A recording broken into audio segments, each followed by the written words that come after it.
Good evening, folks. And tonight, we're going to talk about the Bill of Rights. And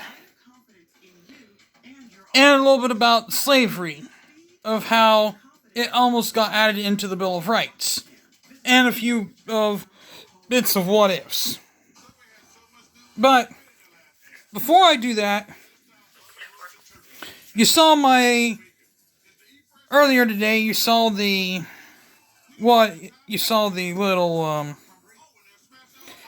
Declaration of Independence reading, when I read the whole entire Declaration of Independence. But now, I'm going to read you a quote from the Declaration of Independence that was used during World War II. There's been a quote used during World War II, and is also being used in a lot of events nowadays. But this also sparked an outrage in the middle of creating the Bill of Rights between Thomas Jefferson and other delegates. And then here's the part. We hold these truths to be self-evident, that all men are created equal, that they are endowed by their Creator with certain unalienable rights, that among these are life, liberty, and the pursuit of happiness. That was the quote from the Constitution. That was not the Constitution. That's the quote from the Declaration of Independence. Now, from the Bill of Rights, the 10th Amendment. We all know about the 13th Amendment, which abolished slavery. No person shall be held enslaved, which is the amendment that... Now, this is what the 10th Amendment states. The power is not delegated to the United States by the Constitution, nor prohibited by it, to the states, are reserved to the states, respectively, or to the people. Now, this could have been one of those that was given as the 13th Amendment, if the 10th Amendment was the 13th Amendment. A lot of what-ifs in that situation. But the South Carolina officials and Georgia officials is what ended Thomas Jefferson's idea of this whole thing. Southern states. Just like how the Civil War began. It was Southern states. Even though slavery, and this is what the British tactic was, to recruit people into their army. Slaves. They recruited slaves into their army.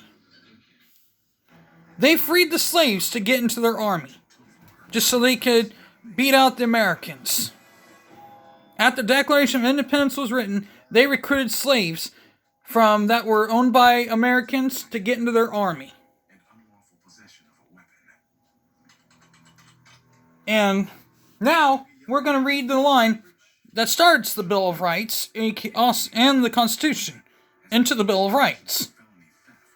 We, the people of the United States, in order to form a more perfect union, establish justice, ensure domestic tranquility, provide for the common defense, promote the general welfare, and secure the blessings of liberty to ourselves and to our posterity, do ordain and establish this Constitution for the United States of America.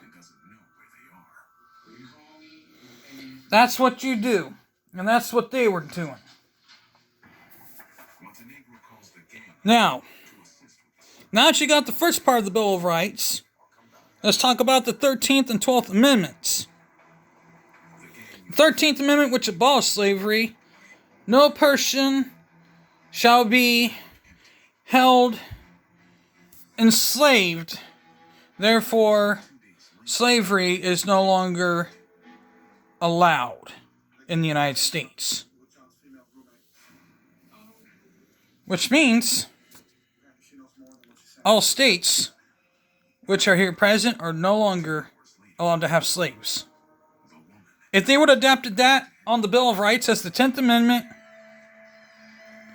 slavery would have never been a thing, and we never would have had a civil war. We never would have had a civil war from the get-go, which means Robert E. Lee, Braxton Bragg, Joseph Wheeler, who ended up serving for the Americans during the Spanish-American War,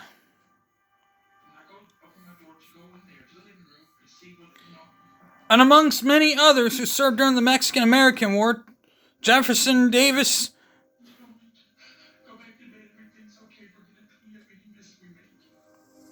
I mean, I can go on about who it was that was there.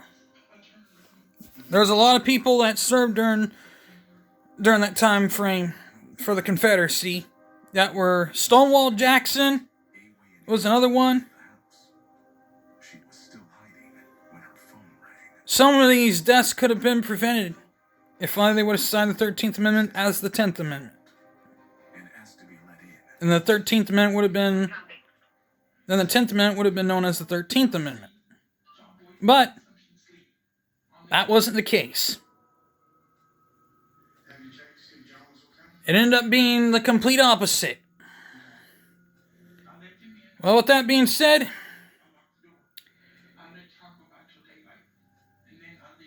hit the like button, hit the bell, subscribe.